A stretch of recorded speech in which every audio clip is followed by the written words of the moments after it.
AP కూటమి ప్రభుత్వం అధికారంలోకి వచ్చిన ఏడాదిలోపే పిఠాపురంలో 100 కోట్ల అభివృద్ధి పనులు చేపట్టిందని, తమ ప్రభుత్వం మాట ఇస్తే నెరవేరుస్తుందని డిప్యూటీ సీఎం పవన్ కళ్యాణ్ తెలిపారు. స్థానిక ప్రజల కోరిక అయిన 100 పడకల ఆసుపత్రి నేడు శంకుస్థాపన చేసినట్లు వివరించారు. చాలా మంది చిరకాల కోరిక ఇది. ఎన్నికల ప్రచార సమయంలో అందరూ అడుగుతుంది 30 పడకల కమ్యూనిటీ హెల్త్ సెంటర్ని దాదాపు 100 బెడెడ్ ఏరియా హాస్పిటల్గా అభివృద్ధి చేయాలని అందరూ కోరిన మీదట ఈ రోజున 30 అంచనా వ్యయంతో నిర్మాణం జరిగింది. అదేవిధంగా 2 కొత్త బ్లాకులు మరియు OP ward, mortuary ward, dialysis మరియు బ్లడ్ బ్యాంక్, ఆధునాతన మెషిన్లు అందుబాటులోకి రావడం జరుగుతోంది.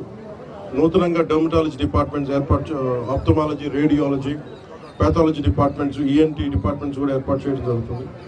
దీని ద్వారా పిఠాపురం నియోజకవర్గం ప్రజలకే కాకుండా ఇక్కడున్న 3 లక్షల ప్రజలకే కాకుండా చుట్టుపక్కల 6 మండలాల ప్రజలకు కూడా చాలా మెరుగైన వైద్యం అందించడం జరుగుతుంది.